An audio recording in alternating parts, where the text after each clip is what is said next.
바벨론에서 70년 동안 포로 생활하다가 고국으로 돌아온 유대인들은 그 기쁨과 감격으로 하나님께 날마다 번제를 드렸습니다. 기록된 규례대로 초막절을 지켰습니다. 하나님의 성전을 건축했습니다. 그러나 그 기쁨과 감격이 천년만년 가지 않았습니다. 한 100년쯤 시간이 흐르자 그들의 신앙은 차갑게 식어버렸습니다. 이제 이스라엘 자손이 하나님께 드리는 제사는 그저 형식적인 하나의 행사에 불과했습니다. 그들은 살찌고 튼튼한 짐승은 자기들을 위해서 아껴두고 눈먼 것, 다리 저는 것, 병든 것을 가져다가 하나님께 제물로 바쳤습니다. 이는 하나님을 공경하지 않고 멸시하는 행동입니다. 이 하나님께서 선지자 말라기를 통해 말씀하셨습니다. 오늘 본문 말라기 4장 1절입니다. 만군의 여호와가 이르노라 보라 용광로 불같은 날이 이르리니 교만한 자와 악을 행하는 자는 다 지푸라기 같을 것이라 그 이르는 날에 그들을 살라 그 뿌리와 가지를 남기지 아니할 것이로되. 여러분 따라해 주원합니다. 용광로 불같은 날이 이르리니 교만한 자와 악을 행하는 자는 다 지푸라기 같을 것이라.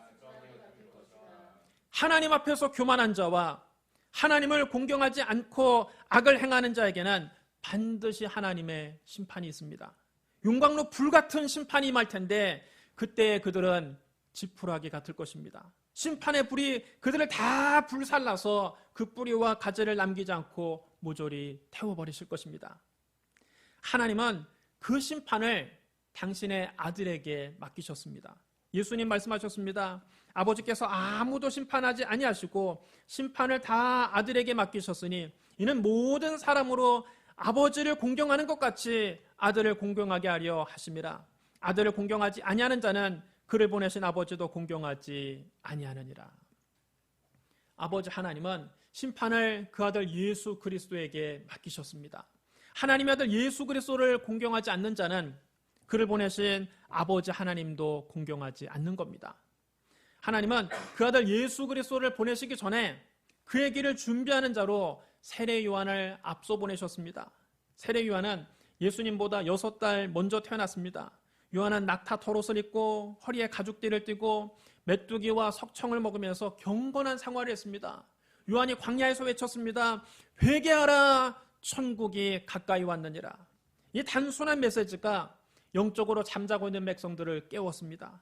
백성들이 예루살렘과 온 유대와 요단강 사방에서 그에게 줄을 지어 찾아와서 자기들의 죄를 자복하고 요단강에서 세례를 받았습니다. 당시 요한의 인기는 절정에 달했습니다. 사람들은 생각했습니다. 혹시 요한이 하나님께서 약속하신 메시아가 아닐까? 혹시 요한이 구약 성경에 예언된 그리스도가 아닐까? 그러나 요한은 모든 사람들 앞에서 분명하게 밝혔습니다. 나는 물론 너희에게 세례를 베풀거니와 나보다 능력이 많으신 이가 오시나니 나는 그의 신발끈을 풀기도 감당하지 못하겠노라. 그는 성령과 불로 너희에게 세례를 베푸실 것이요 손에 키를 들고 자기의 타작마당을 정하게 하사 알곡은 모아 곡간에 들이고 쭉정이는 꺼지지 않는 불에 태우시리라. 여러분 따라해 주셔야 합니다. 쭉정이는 꺼지지 않는 불에 태우시리라.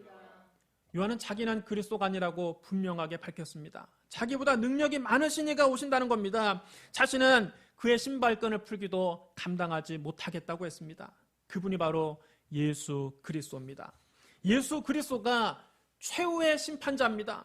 예수 그리스도께서 장차 심판주로 다시 오셔서 알곡은 모아 곡간에 들이시고 쭉정이는 꺼지지 않는 불에 태우실 것입니다. 이로써 말라기 선지자의 예언이 그대로 성취되는 것입니다. 만군의 여호와가 이르노라 보라 용광로 불같은 날이 이르리니 교만한 자와 악을 행하는 자는 다 지푸라기 같을 것이라. 그 이르는 날에 그들을 살라 그 뿌리와 가지를 남기지 아니하실 것이로되.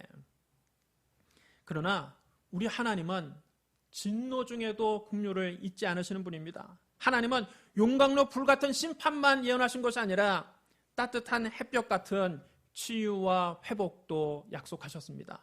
말라기 4장 2절입니다. 내 이름을 경유하는 너희에게는 공의로운 해가 떠올라서 치료하는 광선을 비추리니 너희가 나가서 외양간에서 나온 송아지같이 뛰리라. 여러분 따라하셔야 합니다. 내 이름을 경외하는 너희에게는 공의로운 해가 떠올라서 치료하는 광선을 비추리니. 하나님을 공경하지 않고 악을 행하는 사람들에게는 용광로 불같은 심판이 내려질 것이지만 하나님을 경외하는 사람들에게는 공의로운 해가 떠올라서 치료하는 광선을 비추십니다. 그들은 하나님의 치료를 받고 외양간에서 나온 송아지 같이 기뻐하며 뛸 것입니다. 여기서 공의로운 해는 바로 우리 주 예수 그리스도를 상징하는 것입니다. 요한복음 1장 9절로 14절에 이렇게 기록되어 있습니다. 참빛 곧 세상에 와서 각 사람에게 비추는 빛이 있었나니 그가 세상에 계셨으며 세상은 그로 말미암아 지은 바 되었으되 세상에 그를 알지 못하였고 자기 땅에 오매 자기 백성이 영접하지 아니하였으나 영접하는 자 곧 그 이름을 믿는 자들에게는 하나님의 자녀가 되는 권세를 주셨으니 이는 혈통으로나 육정으로나 사람의 뜻으로 나지 아니하고 오직 하나님께로부터 난 자들이라. 말씀이 육신이 되어 우리 가운데 거하심에 우리가 그의 영광을 보니 아버지의 독생자 영광이요 은혜와 진리가 충만하더라. 예수님이 이 어둠의 세상을 비추시는 참 빛이십니다. 예수님께서 친히 말씀하셨습니다. 나는 세상의 빛이니 나를 따르는 자는 어둠에 다니지 아니하고 생명의 빛을 얻으리라. 여러분 따르셔야 합니다. 나는 세상의 빛이니. 예수님이 세상의 빛이십니다. 예수님이 공의로운 해이십니다. 하나님을 경외하는 사람들에게는 공의로운 해이신 예수님이 오셔서 치료의 은혜를 베푸십니다. 예수 그리스도는 가장 위대한 의사입니다. 왜 예수님이 세상에서 가장 실력 있는 의사일까요? 우리를 창조하신 분이 바로 예수님이시기 때문입니다. 창세기 1장 26절에 보면 성부와 성자와 성령 삼위일체 하나님께서 이렇게 말씀하십니다. 우리의 형상을 따라 우리의 모양대로 우리가 사람을 만들고 그들로 바다의 물고기와 하늘의 새와 가축과 온 땅과 땅에 기는 모든 것을 다스리게 하자. 사람을 창조하신 분이 바로 하나님이십니다. 그런데 예수님은 성자 하나님이십니다. 그러므로 우리 몸에 대해 가장 잘 아시는 분은 우리를 창조하신 주님이십니다. 우리 몸을 창조하신 예수님은 누구보다 우리 몸을 잘 고치십니다. 예수님은 우리 영혼을 구원하실 뿐만 아니라 우리의 육신의 질병도 치료하십니다. 복음서에 보면 예수님의 공생의 사역 절반 이상이 병든 자를 고치는 치유 사역이었습니다. 예수님께서 산에 올라가셔서 그 유명한 산상수훈을 말씀하시고 제자들과 함께 내려오시니 허다한 무리가 예수님을 애워싸고 따랐습니다. 그때 사람들이 기겁할 일이 생겼습니다. 갑자기 한 나병 환자가 예수님 앞에 뛰어나온 것입니다. 당시에 나병 환자는 사람들이 사는 마을 안에 들어오지도 못하고 마을 밖에 격리된 채 혼자 살아야만 합니다. 나병 환자는 옷을 찢고 자기 머리를 풀어 헤치고 살아야만 합니다. 이는 사람이 죽었을 때 그 슬픔을 표현하기 위한 행동입니다. 나병 환자를 이미 죽은 사람처럼 대접했던 것입니다. 만일 나병 환자가 길을 걷다가 성한 사람이 자기에게 가까이 오는 것을 보면 멀리서부터 자기 윗입술을 가리고 외쳐야 합니다. 나는 부정하다, 나는 부정하다. 이렇게 외쳐서 성한 사람이 자기에게 가까이 오지 못하게 해야 됩니다. 만약 그렇지 않고 나병 환자가 건강한 사람들 무리 안에 들어오면 돌에 맞아 죽습니다. 그는 사랑하는 가족들과 헤어져 살아야만 했습니다. 사람이 그리워도 가까이 갈 수가 없었습니다. 그러니 당시에 나병에 걸린 사람의 처지가 얼마나 비참하겠습니까? 살아도 사는 것이 아닙니다. 그런데 한 나병 환자가 허다한 무리에게 에워싸인 예수님 앞에 나온 것입니다. 이는 죽기 아니면 살긴 것입니다. 그는 평생 나병 환자로 사느니 차라리 사람들에게 돌에 맞아 죽더라도 예수님을 한번 만나보겠다는 각오를 가지고 주님 앞에 나온 것입니다. 그를 본 순간 사람들이 소스라치게 놀라며 뒷걸음질을 치고 고함을 질렀습니다. 저리 가지 못해! 뭐 이런 놈이 다 있느냐? 나병에 걸린 자가 어찌 사람들 틈에 들어오는가? 사람들이 돌멩이를 하나씩 집어들고 그에게 던지려고 했습니다. 그때 그는 예수님 발 앞에 꿇 엎드려서 애절한 눈으로 예수님을 바라보았습니다. 눈썹은 다 빠졌습니다. 눈이 일그러졌습니다. 코는 벌써 무너져 내렸습니다. 귀는 하나 떨어져 나갔습니다. 손가락은 마디마디가 다 떨어져 나가고 없었습니다. 그의 몸은 썩어가고 있었습니다. 그가 애절한 눈빛으로 예수님께 간청합니다. 주여, 원하시면 저를 깨끗하게 하실 수 있나이다. 그때 예수님이 뭐라고 말씀하셨을까요? 저리 가지 못할까? 어디 나병 환자가 감히 내 곁에 오느냐? 이렇게 꾸짖으셨을까요? 그렇지 않습니다. 예수님은 그를 불쌍히 여기시며 그에게 가까이 다가가셔서 고름에 질퍽거리는 그의 머리에 손을 얹고 말씀하셨습니다. 내가 원하노니 깨끗함을 받으라. 여러분 따라해 주셔야 합니다. 내가 원하노니 깨끗함을 받으라. 여기서 우리는 우리가 병 고침을 받는 것이 주님의 뜻임을 분명히 알 수 있습니다.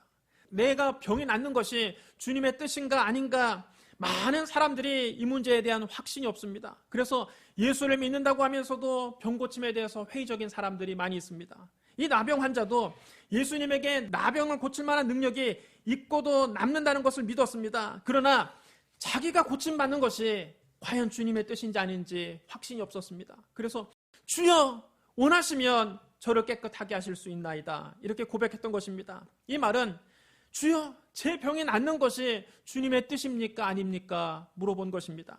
그때 예수님은 주저하지 않고 그에게 말씀하셨습니다. 내가 원하노니 깨끗함을 받으라. 우리가 병 고침 받는 것이 주님의 확고한 뜻입니다. 예수님이 말씀을 하시자마자 즉시 나병이 그에게서 떠나갔고 그는 깨끗해졌습니다. 내 이름을 경외하는 너희에게는 공의로운 해가 떠올라서 치료하는 광선을 비추리니 너희가 나가서 외양간에서 나온 송아지같이 뛰리라. 이 말씀이 그대로 이루어진 것입니다. 예수님께서 베드로의 집에 신방을 가봤더니 베드로의 장모가 심한 열병으로 앓아 누워 있었습니다. 그 병을 고쳐보려고 유명한 의사들도 찾아가보고 좋다는 약도 먹어보았지만 효험이 없었습니다. 베드로의 장모는 오랜 세월 병상에 누워 있었기 때문에 그 마을에서 아주 유명한 병자입니다. 베드로의 처지가 말이 아니었습니다. 집안에 긴 병을 앓는 환자가 생기면 가세가 기울기 마련입니다. 장모가 열병으로 앓아 누워 있는데 어부 생활로 어떻게 그 약값을 다 감당합니까? 당시 어부는 하루 벌어 하루 먹고 사는 노동자였습니다. 물고기를 아무리 열심히 잡아도 장모의 약값 대기가 버겁습니다. 물고기를 잡아서 식구들 입에 풀칠하기도 어려운데 그 어려운 살림에 장모의 약값까지 대려하니 보통 문제가 아닙니다. 사람들이 이 사정을 예수님께 아뢰었습니다. 예수님께서 앓아 누워있는 베드로 장모의 손을 만지시니 곧 열이 내리고 병이 떠나갔습니다. 베드로 장로가 기뻐하며 그 자리에서 일어나서 예수님에게 맛있는 거 대접하겠다고 부엌으로 나가서 여러 가지 음식을 준비하느라고 야단법석입니다. 내 이름을 경외하는 너희에게는 공의로운 해가 떠올라서 치료하는 광선을 비추리니 너희가 나가서 외양간에서 나온 송아지같이 뛰리라. 이 말씀이 그대로 이루어진 것입니다. 날이 저물자 마을 사람들이 모든 병든 사람과 귀신 들린 사람을 예수님 앞으로 데리고 나왔습니다. 그들이 그 소문을 들은 것입니다. 베드로의 장모가 나았다더라.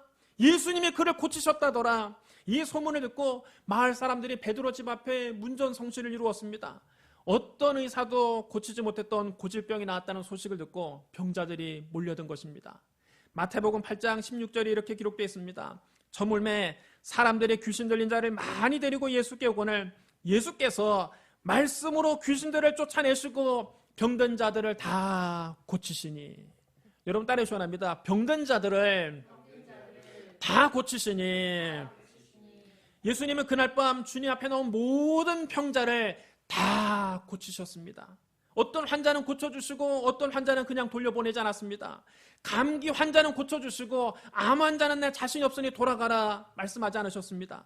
예수님께 나온 사람은 한 사람도 예외 없이 다 고쳐주셨습니다. 내 이름을 경외하는 너희에게는 공의로운 해가 떠올라서 치료하는 광선을 비추리니 너희가 나가서 외양간에서 나온 송아지같이 뛰리라. 이 말씀이 그대로 성취된 것입니다. 예수님께서 길을 지나가실 때 두 맹인이 따라오며 소리를 질렀습니다. 다윗의 자손이여 우리를 불쌍히 여기소서. 예수님이 집 안으로 들어가셨는데 그 맹인들이 주님 앞에 나왔습니다. 주님께서 그들에게 물으셨습니다. 내가 능히 이 일을 할 줄 믿느냐? 주여 그러합니다. 그들이 믿음을 고백하자 예수님이 그들의 눈을 만지시며 말씀하셨습니다. 너희 믿은 대로 되라. 그 즉시 그들의 눈이 밝아졌습니다. 그들이 떠난 뒤에 사람들이 귀신 들려 말 못하는 사람을 예수님께 데리고 왔습니다. 예수님께서 귀신을 쫓아내시니 말 못하던 사람이 말을 하게 됐습니다. 그러자 사람들이 놀라서 이렇게 말합니다. 이스라엘 가운데서 이런 일을 본 적이 없다. 사람들은 이런 놀라운 기적이 일어난 것을 본 적이 없었습니다. 그러나 그것은 구약 성경의 예언이 그대로 성취된 것입니다. 내 이름을 경외하는 너희에게는 공의로운 해가 떠올라서 취하는 광선을 비추리니 너희가 나가서 외양간에서 나온 송아지같이 뛰리라. 그 뒤로도 예수님은 모든 도시와 마을을 다니시며 여러 회당에서 가르치시고 천국 복음을 전파하시고 병든 자들을 고치셨습니다. 마태복음 9장 35절에 이렇게 기록되어 있습니다. 예수께서 모든 도시와 마을에 두루 다니사 그들의 회당에서 가르치시며 천국 복음을 전파하시며 모든 병과 모든 약한 것을 고치시니라. 여러분 따라 주셔야 합니다. 모든 병과 모든 약한 것을 고치시니라. 내 이름을 경외하는 너희에게는 공의로운 해가 떠올라서 추려하는 광선을 비추리니 너희가 나가서 외양간에서 나온 송아지같이 뛰리라. 이 말씀이 그대로 성취된 것입니다. 예수님은 십자가를 지기 직전에 채찍에 맞추셨습니다. 당시 로마 군인들이 사용하던 채찍은 여러 갈래로 갈라져 있고 그 끝에는 쇠조각이 붙어 있었습니다. 로마 군인들이 그 채찍으로 예수님을 때릴 때마다 쇠조각들이 예수님의 몸을 파고들었습니다. 그 채찍을 잡아당기면 살점이 뚝뚝 떨어져 나가고 그곳에서 붉은 피가 흘러나왔습니다. 예수님은 머리부터 발끝까지 온몸이 성한 데가 없이 너덜너덜해질 때까지 맞으셨습니다. 왜 하나님의 아들이 그렇게 모진 채찍에 맞으셔야만 합니까? 베드로전서 2장 24절에 이렇게 기록되어 있습니다. 친히 나무에 달려 그 몸으로 우리 죄를 담당하셨으니 이는 우리로 죄에 대하여 죽고 의에 대하여 살게 하려 하심이라. 그가 채찍에 맞음으로 너희는 나음을 얻었나니. 여러분 따라 주셔야 합니다. 그가 채찍에 맞음으로 너희는 나음을 얻었나니. 예수 그리스도의 십자가가 죄사함이라면 예수님의 채찍에 맞은 것은 우리에게 치료를 베풀기 위해서인 것입니다. 그러므로 죄사함과 병고침은 뗄래야 뗄 수 없는 관계입니다. 죄사함이 십자가의 앞면이라면 병고침은 십자가의 뒷면입니다. 우리가 예수를 믿어서 죄사함 받는 것을 믿는다면 그리스도를 믿어서 병고침 받는 것도 믿어야 합니다. 예수님께서 머리서부터 발끝까지 채찍에 맞으신 것은 우리의 머리서부터 발끝까지 모든 병을 깨끗이 치료하기 위해서입니다. 이로써 말라기의 예언이 완전히 성취된 것입니다. 내 이름을 경외하는 너희에게는 공의로운 해가 떠올라서 치료하는 광선을 비추리니 너희가 나가서 외양간에서 나온 송아지같이 뛰리라. 사랑하는 성도 여러분, 예수님은 세상의 빛이십니다. 예수님이 공의로운 해이십니다. 하나님을 경외하는 사람에게는 공의로운 해이신 예수님이 오셔서 치료의 은혜를 베풀어 주십니다. 오늘 주님께서 여러분에게 치료하는 광선을 비추셔서 여러분의 모든 병과 모든 약한 것을 깨끗이 고쳐주시기를 주님의 이름으로 축복합니다. 우리 기도하겠습니다. 사랑과 은혜가 풍성하신 하나님 아버지, 우리에게 세상에 비추신 예수 그리스도를 보내주시니 감사합니다. 하나님의 이름을 경외하는 주의 백성들에게 공의로운 해이신 예수님이 오셔서 치료하는 광선을 비추시고 모든 병과 모든 약한 것을 깨끗이 고쳐 주시옵소서. 주여, 우리의 병든 몸을 주님께 맡깁니다. 이 시간 치료의 은혜를 베풀어 주시옵소서. 우리를 위해 채찍에 맞으신 예수님 이름으로 감사하며 기도드리옵나이다. 아멘.